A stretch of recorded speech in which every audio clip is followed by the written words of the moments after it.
So right now we're going towards our final conversation of today, and I hope that during this course of the discussion you're learning a lot and implementing a lot. Now we've all spoken about this bit, which I feel is very, very, very important. Every drop counts. How can end users ultimately contribute to water conservation? So, ladies and gentlemen, we've spoken about the pressing need for conserving water and various strategies and technology. But what can an end user, which is all of us, contribute to water conservation? So, let's talk about us towards the very end. So, ladies and gentlemen, with that, we're going to be going ahead and calling upon our moderator, Mr. Pradeep Kalwar, Associate Professor, Center for Urban Science and Engineering, IIT Bombay. Dr. Pradeep is somebody who's got a wide industrial consulting experience in the areas of water sector. He was a member of the Technical Advisory Committee for Water Supply of the Municipal Corporation of Greater Mumbai, which is of course the MCGM. We also have our eminent panelists joining us, starting with Mr. Dominic Rommel, President of CREDAI MCHI. Well, he's somebody who plays a pivotal role in shaping the landscape of real estate in Mumbai metropolitan region. He's somebody who advocates for developers' interests, fostering sustainable growth and innovation in the industry and demonstrating unwavering commitment to positive change. We also have Mr. Dhawal Ajmera, Secretary of CREDAI MCHI. While being the Director of Ajmera Realty and Infra India Limited, he plays an active role as an honorary secretary at MCHI CREDAI. And as a director, he looks at strategizing and project coordination, overseeing the overall operations of the organization. We also have Mr. Satish Magar, founder of the Magarpata Township Development, somebody who specializes in township development, affordable housing, retail, hospitality, and agriculture. He pioneered land pooling and inclusive development with projects like Magarpata City, Riverview City, to name a few. We also have Mr. Ashok Kumar Mishra, General Manager, Western Railway.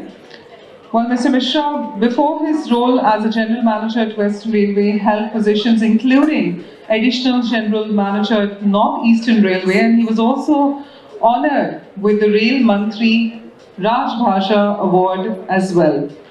And we also have Mr. Khushraw Major, Joint Chief Executive Officer of Messina Hospital Trust. Mr. Khushraw brings over 4 decades of expertise in customs brokerage, freight forwarding, logistics, and he's served also as a Chief Operating Officer at Gina and Company.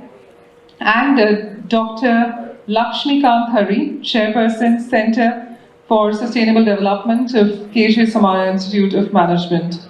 Do we have Dr. Hari with us? All right, right there. Well, he's been working as an assistant professor and chairperson at the Center for Sustainable Development, KJ Samaya Institute of Management, Mumbai. And his research interests include energy and development, sustainability, business, and transportation.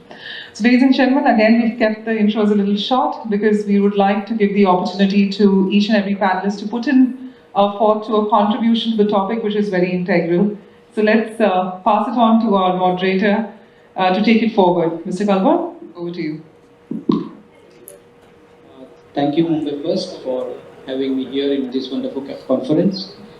With me, I have a very interesting panel, and the topic of the session is what is happening at the end use, how end users are responding to the challenges of water crisis that we're seeing.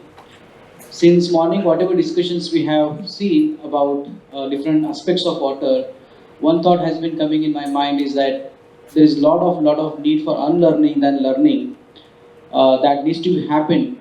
I'll give 2 examples before handing over to my panelist.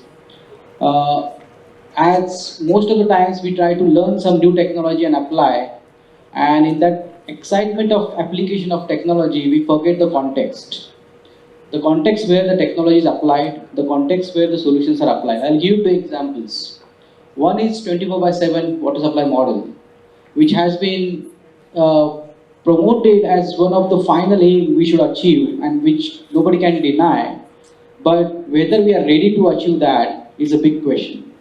So basically, we have intermittent water supply. I have been traveling to many cities across India. Water received once in 3 days, once in a week. In cities in Maharashtra, where water received alternate once in a 2 weeks. In a such dark situation, when we see programs and missions promoting 24 hours water supply, that's where role of unlearning comes. Because if you push for 24 by 7, where our infrastructure is leaking, our losses in the infrastructure are 30 to 40% water losses. In such a scenario, you push for 24 by 7, you will have more water lost than saved, and your entire strategy goes waste. So that's the one example I always see that is happening. Number two, about wastewater management in sewerage systems, because centralization is failing, the centralized systems where large zones are created in the cities, water because software allows now consultants to design any kind of large scale city projects. You sit on a computer, you don't have to go down ground, and then people just lay the lines of sewer lines, and people take out the sewage out of the city, and what to do out of that collected sewage we don't know. Even if you have a best of best technology available, the most pure form of water, how you redistribute, what are the costs associated with that, is a big question. And the role of learning is here. Because centralization is failing, then the solution is not that you do something at very household level or a very building level, because then engineering comes in picture, where scale of economies comes in picture, that something you have to do at a building level will not allow you to scale of economy. And maintaining biological systems at building level, at household level, are very difficult. We should not force these buildings and households to do something at household level. So there is a large discussions that need to happen, and I think our panelists will have a first-hand experience how they have grappled with this problem of maintaining their water systems, how they are responding to the different tariffs, and those experience I would like to listen from my esteemed panelists. And I think we have a time stress, so I think we can conclude in 5 to 7 minutes, and then we'll have sessions. Again, we can have a second round if more questions will come. So I'll go with the sequence. I invite Mr. Satish Magar to tell about their experience of water management in Magarpatta city. Good evening. Basically, for township developments, the management and distribution of water in Maharashtra is responsibility of the project developer, and he has to do it for a period of time till it is taken over by the ultimate authority.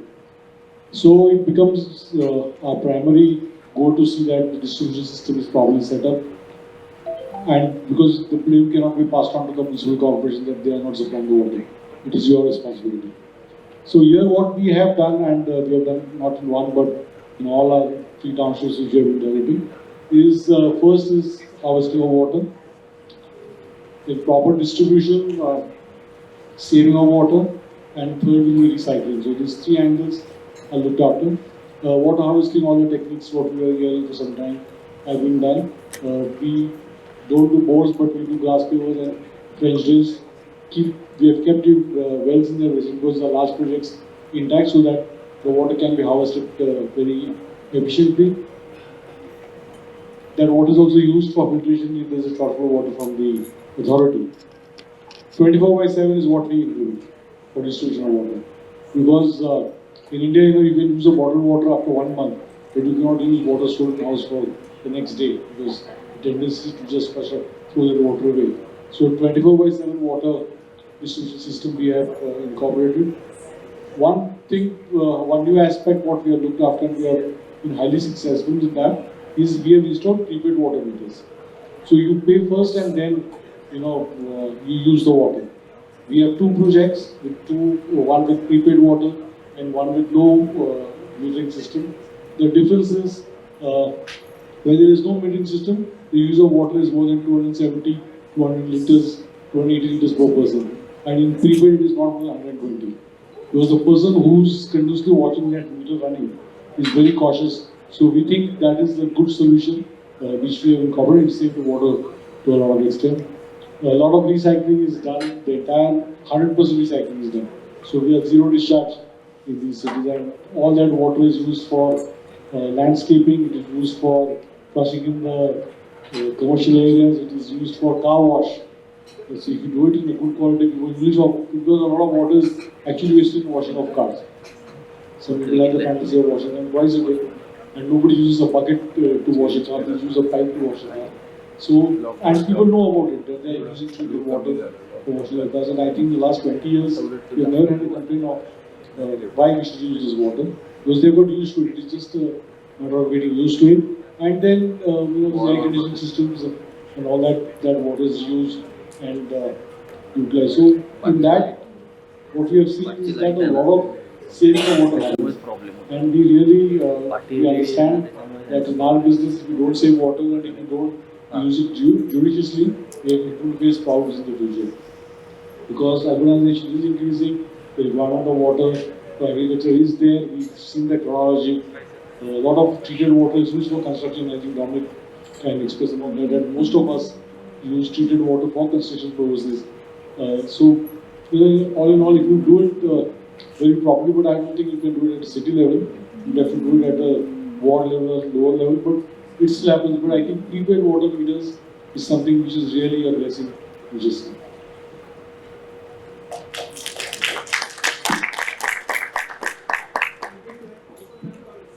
No, household level.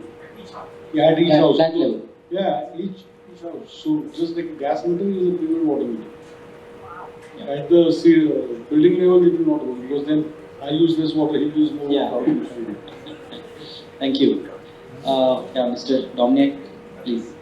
Hi, this is Dominic Nomel from NCHI. I'm running president right now.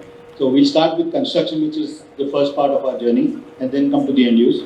So during construction, we avoid waters from outside. We try to use bore water.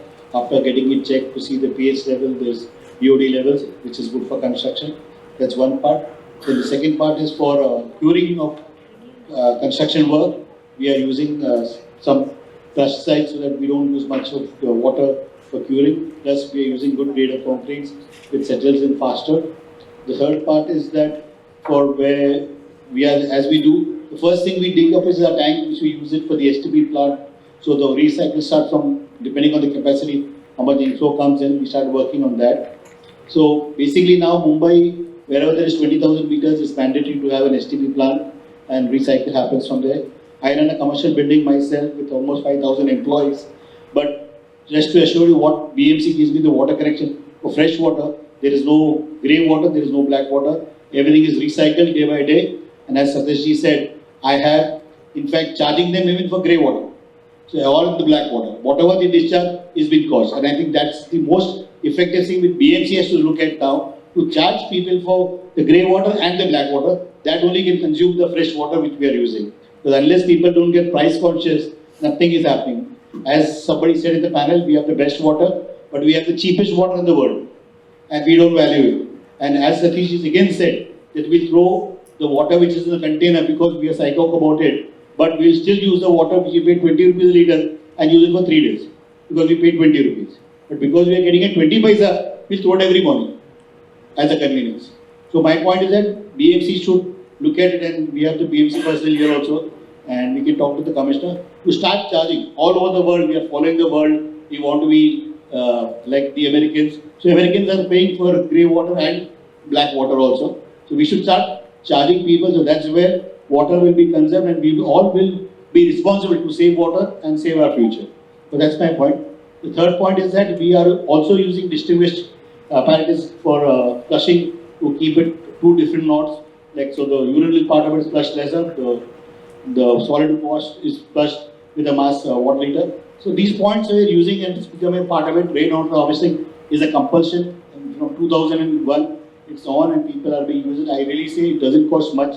There is no maintenance to it. But as seasonal, everybody has, before the rain comes, you have to do your cleaning, so you do that. And I think we are good with whatever conserving. But leakages of society which we are detecting, like gas leakages, we are detecting leakages of water so that we conserve that water. And as a society or as a development part, we are taking the responsibility of doing it. But thereafter, society has to get learn to maintain it because it costs us to maintain it. So STP plants are built and it's very good water which can be used because of certain fungus and that you can't drink it. But for grey use and whatever you want, other than touching your hands to it physically, you can use the water for anything. So societies, I request societies to start learning that you have to pay for a better living and start maintaining the facilities the developers give you. It's a mandatory on our part to do all this, but it's mandatory on your part to maintain them. So like safety, even water is a part of safety, I would say, because that is the first thing in life. There is no civilization without water in this entire history of our life. We have lived without lights, we have lived without phones, we have lived without everything, but not without water. So my submission to all here is that BMC should look to charge for grey water and that will conserve a lot of water itself. And we will get responsible also to get things better. Thank you. Thank you. Mr. Deval? Yeah, hi. Good afternoon, everyone. I think as a developer, as what Mr. Satish Dada Magar said and our President Dominic said, I think as a developer now it is imperative for every one of us to obviously have the STP plants for our projects. And while we do so with the best of the technology and usage, but I think there are also other aspects which we as developers are being mindful and being taken is like one is the water meters, and there has been a lot of technology which is already happening in that, because mindset usually for water, especially in a city like Mumbai, is okay, we have a one flow of water and it is just divided amongst the the number of flats or number of houses, but if we meter it with the usage per usage, I think that will automatically have some kind of a psychological conservation of water, number one. Number two also is now recently there has been a lot into water which has been purely extracted through air and atmosphere, and I think technology is evolving over that towards usage of water for drinking purpose and for that purpose. So I think that can be one of the other aspects for water conservation. And but the most important thing which I feel is that when many of our projects where we have seen that we as a developer would make the STP use it, and there while majority of the places have been used, but if I look 20 years before when those societies were developed and stuff like that, I think the mindset and the preference is not to maintain the STP in a very well mannered and continue with flowing it into the sewage line and thereby having a lot of wastage of water. But I think with the evolvement of time and with water, according to me, should now slowly become like as precious as oil or gold, I would say, in the coming future. And with all these technologies which are available, as a developer, it is our duty to ensure that we give whatever is best possible, and in terms of technology to save consumption of water through air, as I said, through atmospheric water for drinking purpose, STP for the the gardening and this what do you call it, for the flushing system.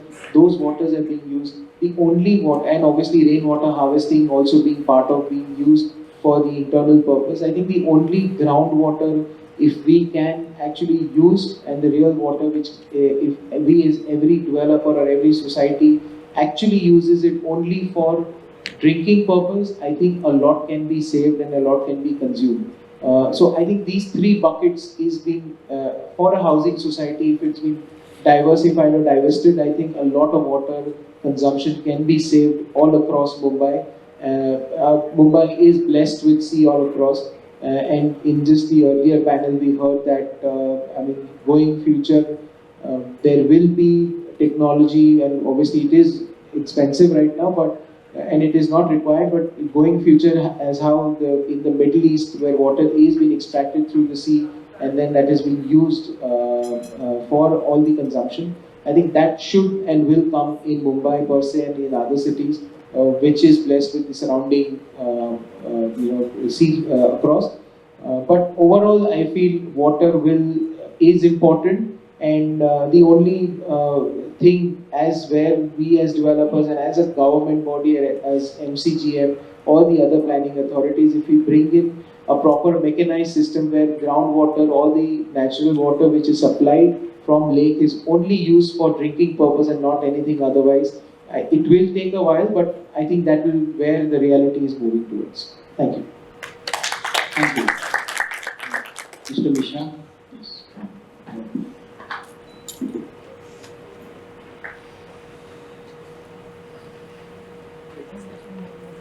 Good afternoon, ladies and gentlemen. First of all, I would like to thank Mumbai First for giving me this opportunity to address you. Western Railway, both of you may be using the railways. Western Railway covers the state of Maharashtra in the northwestern sector and northern sector, whole of Gujarat, parts of western and southern Madhya Pradesh. That is our area which we cover, and we have a sizable population of our own employees and the people we affect. So, basic to conserve water, first what all we have done through our employees and our stakeholders, we have tried to instill this mantra which everybody repeats, that water, whatever is there, we have not inherited from our forefathers. We are just the trustees that we have to do water management for our future generations. That is one dictum which is down to every employee of Western Railway and also our stakeholders. And secondly is every drop of water which we save is basically water which is generated, because water is limited. As we all know, the resources are limited, we have to recycle or it just goes waste. So these two are dictums, and to follow that, what we have done on the railway system, because each man, each household counts, in all our meetings, we have banned use of bottled water. Reason is, bottled water, people don't drink the full water, and whatever is left is wasted. We are using tap water or our filter water. And secondly, to the families, not only employees, we are educated, that put RO, because everywhere filter water is not available in our system. People in their obstinate condition, there is brackish water also from the soil which we are giving to the colony. So we told them that don't use RO unless your TDS is high. Go for the normal filtration. So that is, of course, it is again some many marketing things, but this is what is required, and as an organization we have done that. Now coming, I think this is not for the plain, no, I don't speak. Okay. Just Mumbai is a growing city, and many more footfalls after the COVID are increasing. Just a little comparison, although we cover a lot of Mumbai, but we have just taken the figures of MCGM consumption. As you can see, from 3,504 MLD, million liters per day, it has increased to 3,947 million per day in 9 years. That is an increase of 12.6%. And the Western Railway Mumbai area, only Mumbai area I am talking about, that what is covered in the greater, the corporation of Mumbai, we have increased from 19.2 to 20.6. Our percentage vis-a-vis has decreased from 0.55 to 0.52. Those 20 and 22 were COVID years, so many trains were not running. So that's why that figure is down. Only the population and the sustained whatever we have in colonies and that is there. So our increase is only 7.2% as compared to MCGM increase 12.6. That itself is a proof that what we are doing going to save water. Now, where we are using water in Western Railway? Domestic, that is colonies, our rest houses, our holiday homes, stations we are using for washrooms, drying rooms, platforms, watering in coaches. On train, you get toilet facilities, so that water is also coming from the station itself. Offices and other work centers which use most water, like coach washing plants, coach maintenance depots, hospitals, laundries, our workshops. Now this is a breakup. At present we are 20.6 million litre per day. Maximum is domestic and stations, followed by workshops, coaching depots, and offices is at least 765, but that is still a sizable amount. Now, just to give some figures, throw some figures at you, that what are we dealing with? We are dealing with 28 lakh suburban and 2.4 lakh long distance up-country passengers daily. So that is not daily. This is our yearly figure. And then coach holding, suburban train services we are running, EMU services which most of the makers use on Western. I'm not talking about the Central Rail. That is increased to nearly 1400 now, 1395 is the figure. So 13,116 coaches to 17,325 coaches. Each coach means more washing, more water, more employees, more water. Non-suburban, that is long distance trains, from 1400 to 1526. So this is the increase we are dealing, and still we have controlled the percentage. Services, suburban, like I said, we are 1394 now, non-suburban 45 per day. From 15 to 24, we put in various measures which resulted in 1400 kiloliter per day saving as of now. And we want to become, we have targeted that with respect to 2015, that was the base year, in the next 6 years, we are going to become 20% more efficient by using of old water bodies on railway land, water recycling plants, upgradation of water supply systems, rain harvesting, conducting more water audits.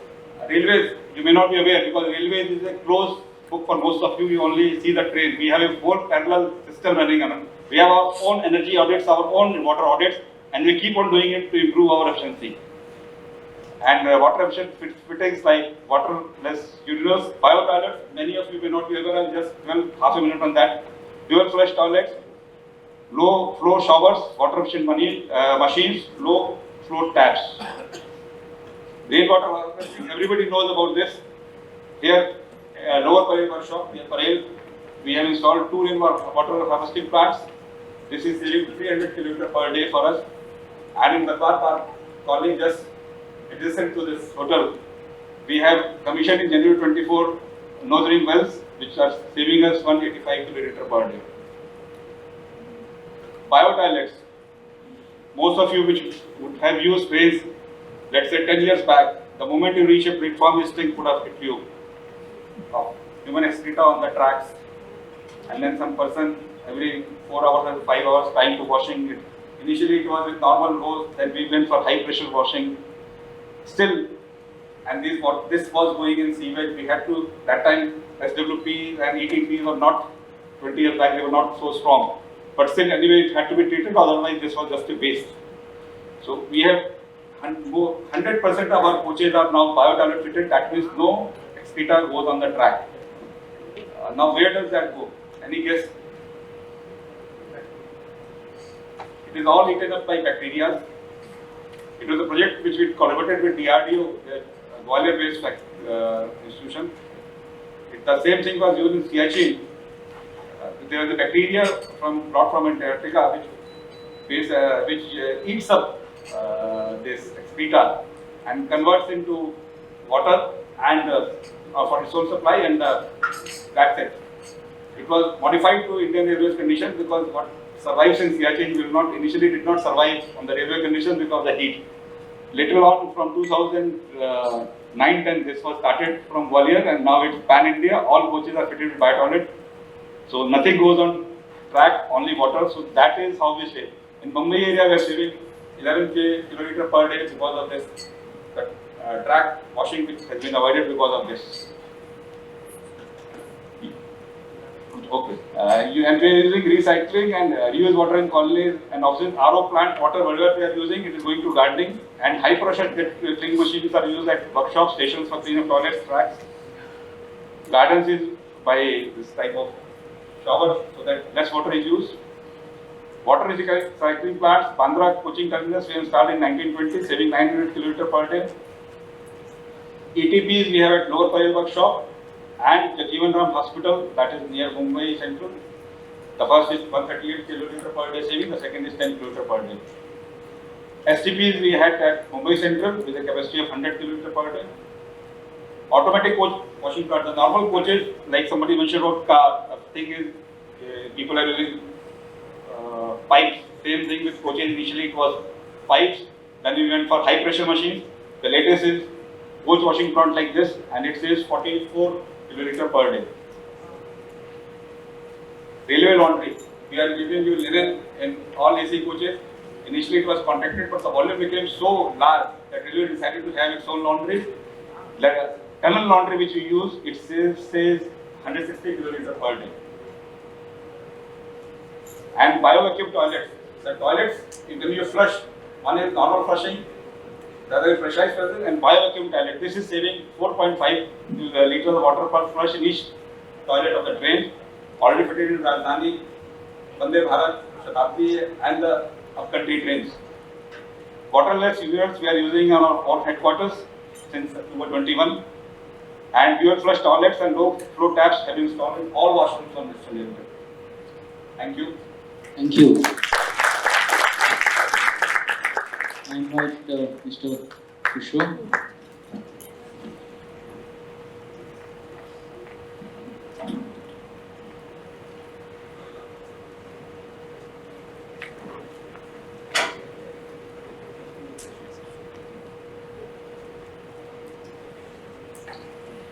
On the dais, distinguished guests, ladies and gentlemen, good evening to all.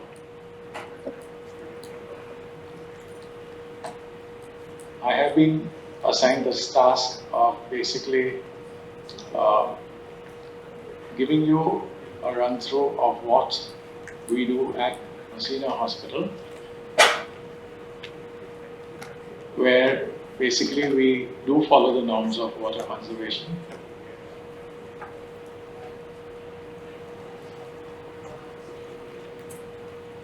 So the theme of this discussion is basically blending modernity with tradition.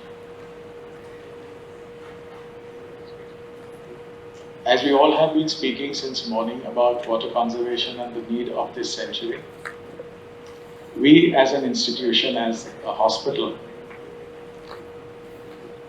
require high quantities of water in certain quality and hygiene standards without any interruption.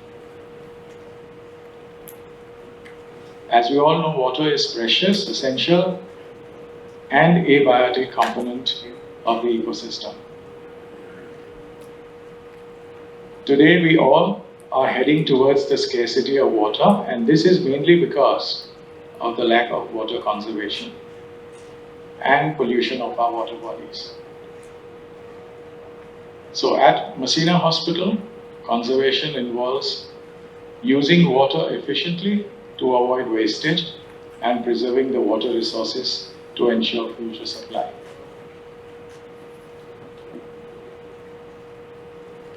A little about Messina Hospital.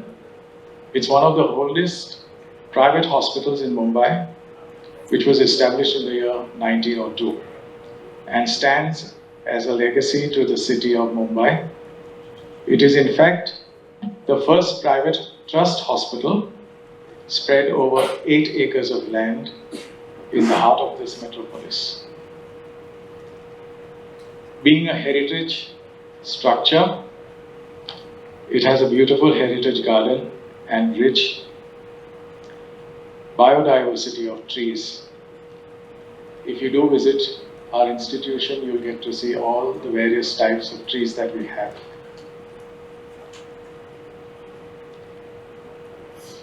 Our mission statement has been that we blend of modernity and tradition. We are a multi-speciality hospital, a tertiary care, emphasizing on safety, cleanliness, natural greenery, and eco-friendly practices. Our commitment to water conservation, and these are the key initiatives that we have taken. Here I would like to mention here, and I would be failing in my duties if I didn't, that the architect of this transformation has been none other than my mentor, Dr. Gustav Dauer, who is with us here today. And with his wide experience over 5 decades, being at the helm of affairs at the Grant Medical College, then at Hinduja, Reliance, and now at Messina, has brought in a transformation in the last 5 years that we all are very proud of. Thank you, sir, for your contribution. The slides.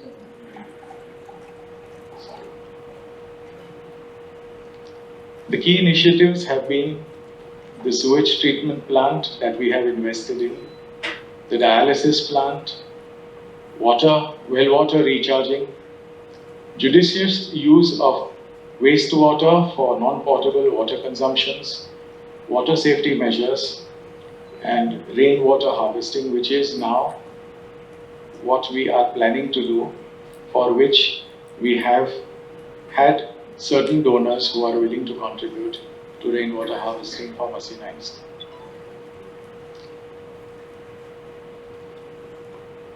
As mentioned earlier, we have made heavy investments in sewage treatment plants and ETFs, so effluent treatment plants also.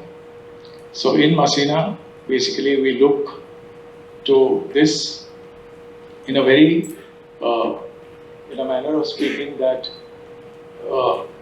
this plants that we have invested in and the sewage treatment and the effluent treatment with water waste plants that we've invested in have really contributed in a very big way, where we have been, the STP plant has been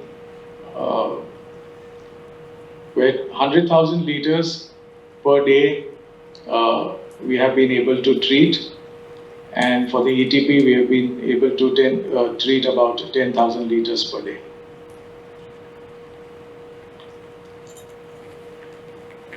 We also have used the automatic reverse osmosis plant for our dialysis system, where the RO water is basically used by us for our gardening as well as for our flush tanks and those kind of usage.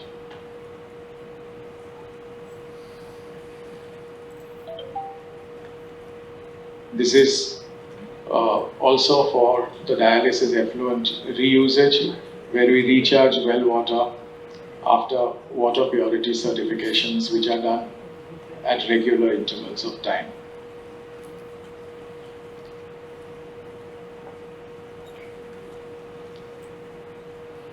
As mentioned, we have now basically the state-of-the-art operation theatres, where we have installed these automatic cutoff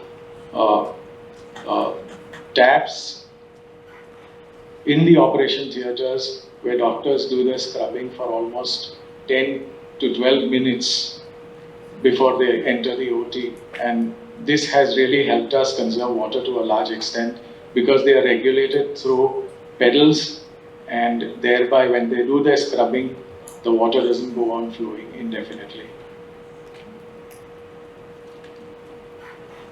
All the flush tanks have been replaced in the entire institution, where dual flush tanks have been used, and the water that has been basically conserved and retreated is being used in our flushes.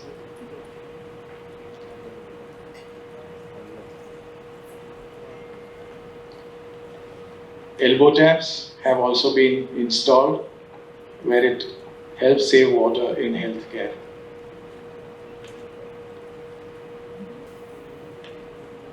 Same goes with sensor taps, which save water.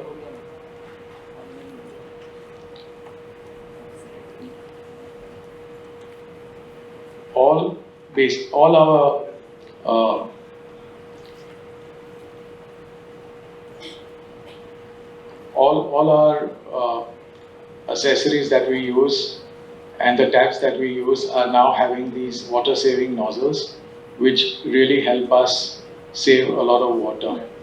All water which is being used in the institution is also being metered, and we monitor the same to ensure that there is no wastage of water.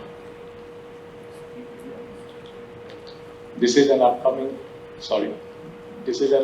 project which we are undertaking with help of certain donors,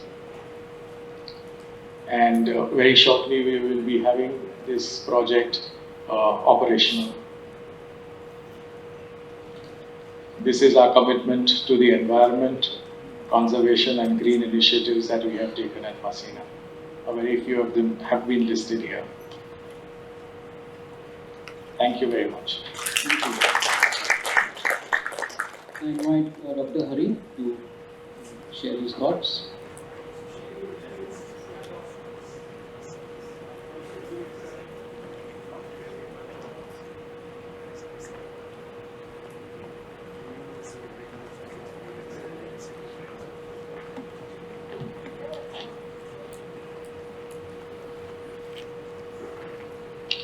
Presentation.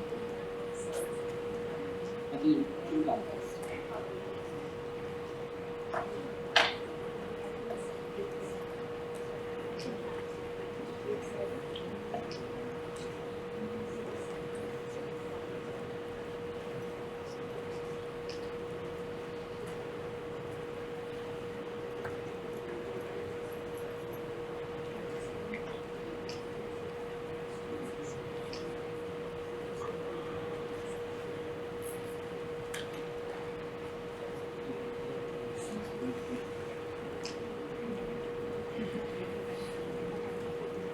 Great. Yeah. Very good afternoon to all of you. I understand that it's a long day. I try to conclude what we do like just in 3 slides. Basically, who we are and what we do, and the challenges. Basically, the challenges we face in conserving the water and all those stuff.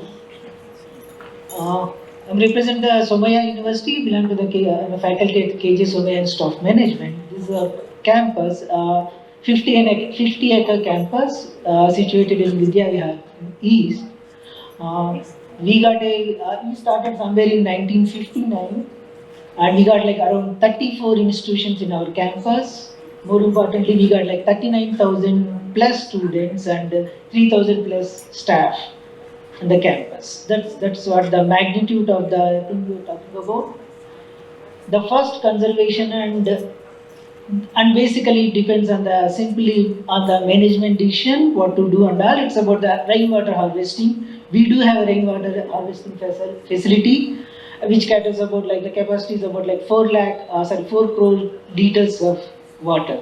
So in this we collect the water from the terrace to various buildings to on the water during the rainy days on the roads and all those things. Some things are converted to the storage tank, something is captured in the ground storage tank. From among this, whatever the water is collected, around like annually up to 1.25 crores of liters of water is consumed in terms of like non-drinking purpose for the gardening and non-drinking flashing and all those purposes. Rest of the water, the capacity is 4 crores and rest of these like 3.75 these crores are used for the groundwater recharging and that. So that's a figure. These 80 to 80 lakhs to 1.25 crores of water the consumption. It's a what is the range we observed in the past 10 years. Coming back to the other initiatives and challenges, as I said, like the first one, it's basically the investment decisions and going for the rainwater treatment. Of course, we do have a STP, but yeah, I don't have much data on that, like how much and all that. So I'm displaying. Coming to the challenges or the new initiatives we are taking, the first one is we decided to go with the bottled waters. And you can imagine with the 39,000 students and 3,000 faculty members and with a lot of meetings and all, there is resistance key. Whatever the water is provided in the institute is drinkable, how safe and all those things, that's the first resistance. But we made sure that these drinking water is available every floor and every corner. And coming to the address to the question of whether this water is drinkable and all, so the student team, the representative team conducts the audit through the external auditor. Whenever they decide that audit play time and all, and we regularly check the water quality, whether it's drinkable and all. That's one thing. Also, we got like environmental science, the department faculty and the students as part of this lab work and all, we do test for the water quality. Couple of other things, we experimented with the census-based urinals and all. I'm saying that experimented because with the number of students and all, we observed that like the census are broken, lot of other things. So we didn't implement it throughout the campus, but yeah, we are still exploring the alternative. We are exploring waterless urinals and all. We are also exploring, as I said, like the campus got like 2 hostels, in fact 3 hostels, around 1,200 students stays in the hostel. Now, I got a meter system for the various buildings, but we do teach, we do research in this area, but if you have to practice and inculcate the behavior, we need to show how these things are important, how to conserve. And for this, I should be able to tell each and every student how much they are consuming. So that's what we are trying to set up each hostel room, maybe have the water, not only water, energy and other metering systems where we can measure how much individual are consuming and thereby setting up the conservation and these kind of practices. These are the things we are exposing. And of course, the last we are trying to come up with the numbers instead of like saying that we got these practices, this much is we are consuming electricity and water and all the other resources. We are going to come up with the annual sustainability report where we can see the not only the disclosure information and we're going to see our improvements and the best practices over the year one can compare. Yeah, these are about the how we contribute a little bit about the water conservation. Thank you. Thank you all the speakers for sharing their different initiative and experiences of what they are doing in their campuses and institutions. As we can see, many good initiatives and experiments have happened. How to cascade them, how to create a more of a learning experience for other institutions is I think next step of this discussion has to go. Before opening to the audience, I would like to have a couple of more discussion with the panel here. My question to mostly Mr. Magar and Mr. Domdak is, do you think any policy at state level or let's say municipality level needed, whatever you have done in your let's say projects is very let's say at one stage of having prepaid meters, having a lot of water conservation efforts, while the other developers may not be following the same because of a number of reasons. What is the main let's say policy changes you think it will become a regular benchmark for all the projects in water crisis cities? See, other than prepaid water meters, all other initiatives are part of the development control rules. During the implementation of them, the rules have to be more severe, that is the issue. Even for environment clearances, all these compliances are required. I think making metered water, at least like in cities like Pune, we don't have a water metering system in the municipal corporation. It's charged in the property tax. And only people who pay tax pay for it. So it's a huge deficit which they work on. So making water meters compulsory is something is not the statute, but rest everything else is already done. Any experience from this? So first I would request Mumbai first to call more developers so they get more educated of how different types of water there. We all just look at white water, but we don't look at the grey water and the black water, and how costly it is to treat and get fresh water to your doorstep, which there's a subsidy which BMC is bearing and we all taxpayers pay for it. And that's one important point. The second point is that as we are human beings, we all want to be incentivized. So if BMC works, like Satish Dada said, if the person using society, not even individual, society uses less water and they are incentivized or they are being facilitated by local MLA, and that I think that will add a lot of knowledge to people and awareness to people. And third, as a body, we have also been awoken with what crisis we hope to not to see in Mumbai at least, but we'll start making people aware and have some tie-ups in Mumbai first and the earlier panels who can guide our members for, because we are doing a lot of construction, which as you said, the fresh water is mostly used by us. So that's where we look at to do. That's all. Any other member want to add? I think what Satish Dada is right. The most important as a society point of view or more residents point of view, it is to incentivize them. And the biggest incentive it is the annual perpetuity expense which is there in any society is the property tax.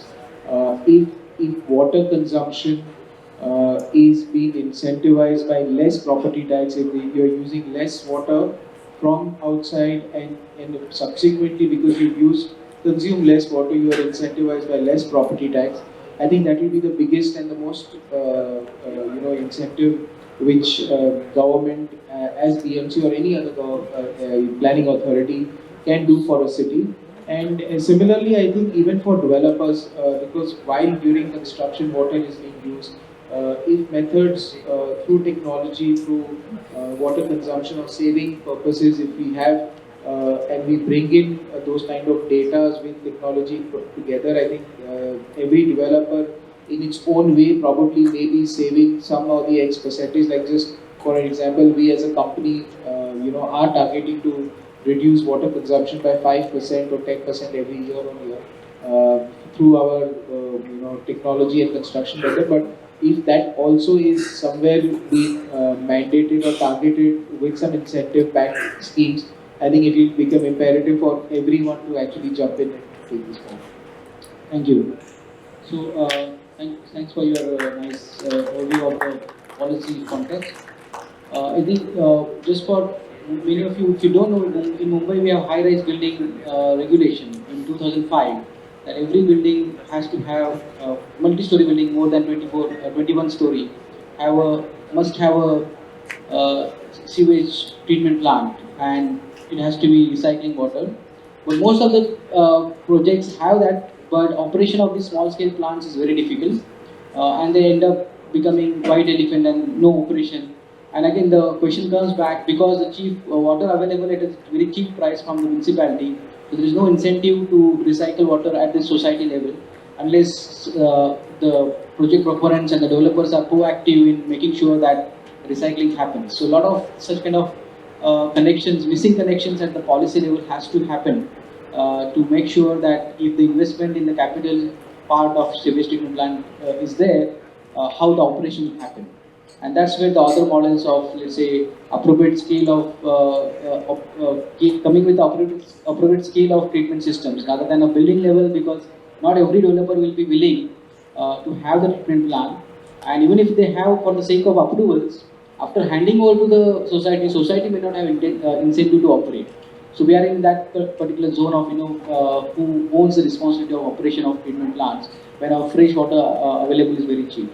And if you say we want a rebate in the property tax, then monitoring has to be very, very stringent from the municipality side, which is very difficult with the current governance structure. So these are multi-aspect problems, and that's why those are very difficult. Not technically very difficult, but we have such a socio-economic setup, municipal governance that makes this issue of making water locally available, recycle water locally available difficult. So we can have some time for question from the audience. Maybe a couple of questions. But before you just throw to the audience, I'll just like to update you. Now, the environment department, we have a 6-monthly form where every society has to upgrade, like the B form for fire. Even the STP which are working, they have to fill in a form every 6 months, and if they don't do it, there's a huge penalty, and it runs into lakhs of rupees. So now, even society, because of this deterrent, are working and getting it done. So I think we are all getting civilized, and we are all understanding the value of water. Sure. Thank you so much. Well, we've got a lot of hands in play, but we're going to give people who haven't yet asked. So first, starting with you, gentlemen. Can we get a mic quickly passed to the gentleman on my extreme left on the front table, right here?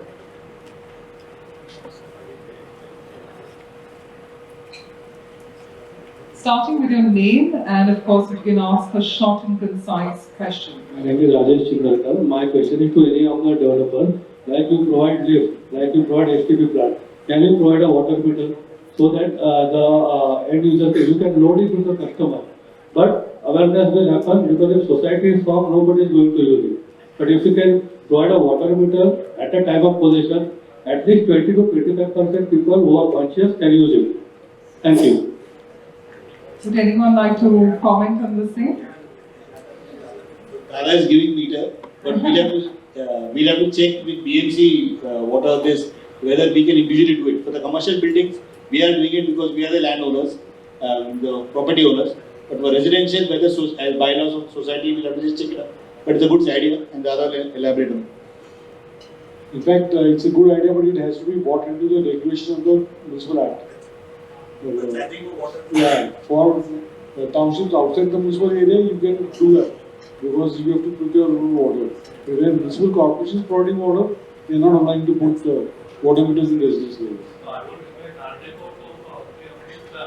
Correct. Sure. Correct. Sure, we're going to take that offline, of course. There is a humble plea to Naretco on taking that forward, but heard, sir, totally. We're going to be now going ahead to the couple of them. Can you just raise your hand? Yeah, can we give it the gentleman right here who's urging to hold the mic? Quick question from your side. Yeah, it's working. I can hear you. My name is Atul Maithya. I'm into sustainability consultation. The gentleman before has mentioned that in Bangalore the development has taken away 80% of the land area getting converted into constructed area. So as a Mumbaiker, my question to the development panel here is that what kind of research and development has and is being done? So in the past, or you would have started a journey, if I say so, but after all now, construction is also an industry itself. So what kind of development has been done in this kind of foresighted things? Like, if the land is going away, the water seepage is going to go down. So anything you are thinking in that direction of research and development, like this gentleman said that in his institutions they are doing this as a research. So that was a fantastic point. First time I'm hearing that somebody is talking futuristic. So could you please throw some light? Thank you. So, just to tell you that Mumbai is far different from Karnataka and Bangalore because here Mumbai is only being redeveloped. So basically ground area is just being utilized vertically then because it's already been used horizontally. That's one part of it. Second, if you look at the BMC, the extra sewage charges and the water tax they charge from us. That is why you see in the earlier slide, there is a provision of almost 1200 MLD which they are looking to enhance for the future. That's the other part. Third part, as developers, as we said, we are using different types of technology, encouraging rainwater harvesting, using grey water, using black water in recycle part of it. So that's all the research which has come through the process which Mumbai is doing. That is why today Mumbai doesn't face it because of the far thinking of the municipal who's charging the developer per square feet an X amount of extra water charges which is being paid for the developer at the time of development, not at the time of delivery. So that's what it's all. Sure. Thank you for the question. I believe there were a couple more hands. First is a lady out here, and then sir, we'll shortly come to you. Do not worry, this session you'll definitely get a chance to voice it out. After this, it's going to be you. Yes, sir. I am Zaira Kananpadar from Agni, and bearing in mind that 50% of the population of Mumbai resides in slums, we haven't spoken about any regulation being maintained there. It is not uncommon in the suburbs to find that there are many illegal connections, water connections which result in puncturing of main lines and contamination. In K West, we have a very big problem. Any such policy where we can stop such illegal connections for water? And also we are losing revenue. So I don't think I can answer that question for stopping illegal water, but I can assure you that developers are coming forward and a lot of slum redevelopment is taking place. And our Honorable Prime Minister, I think in the next 5-year plan of his, we'll find in the next 5 years to 10 years, we'll have a slum-free Mumbai. Thank you. Yes, sir. Yeah, I am Dilip Sorwanan, I am water and urban development professional. Most of the consumption happens at flat level, domestic. And when we talk about the demand side management, what are the plans of developer communities in terms of giving the flats with ready low consumption fixtures to the consumers?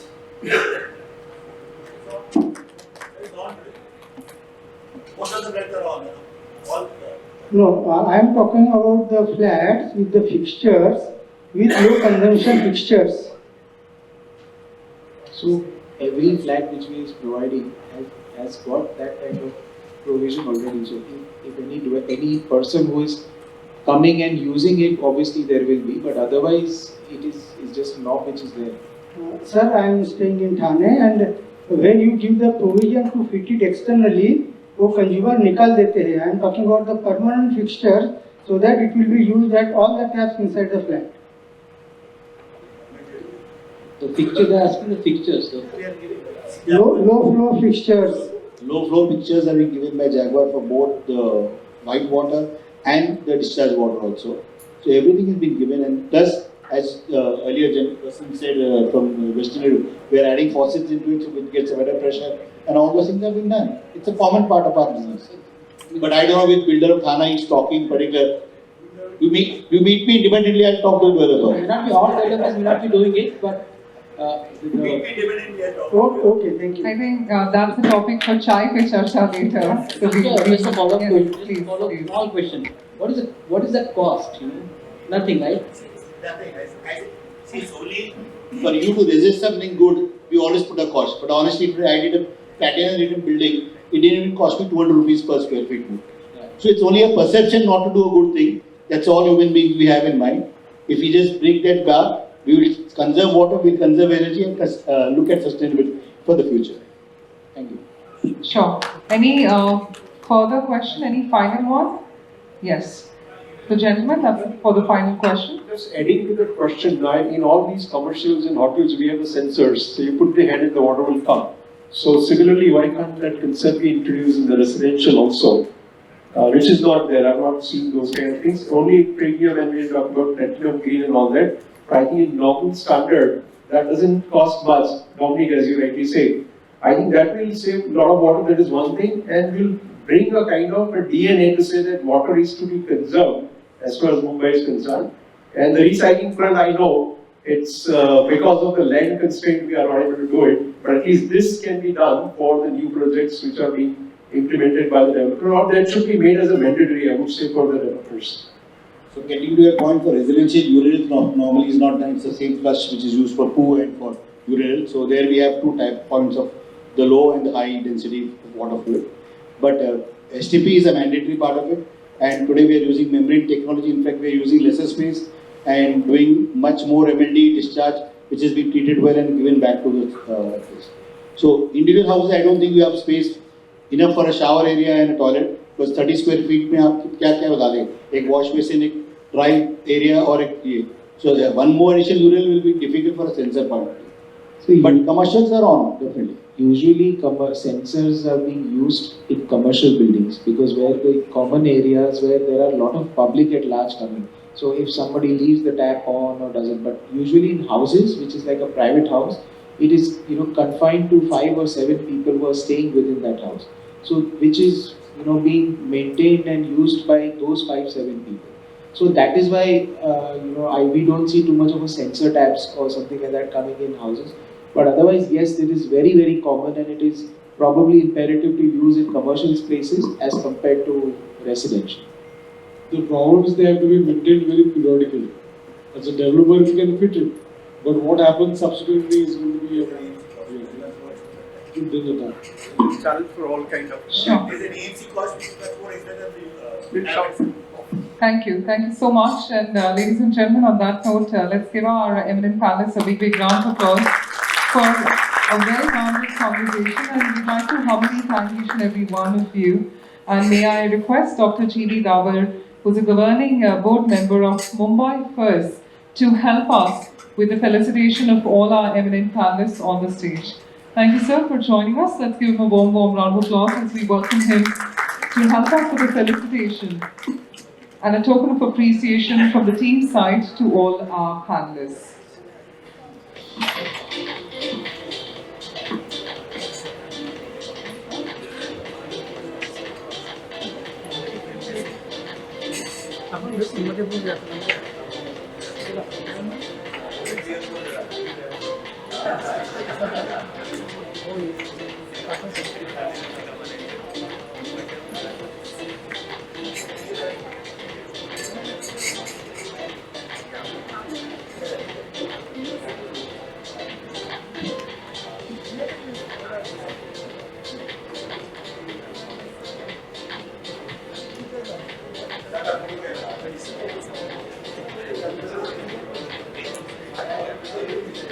And may I request panelists, before you mix with the crowd, to please join us for a group photograph, because it's going to be a tough one if you're going to start interacting. I'm sure a lot of them are looking forward to the further interactions.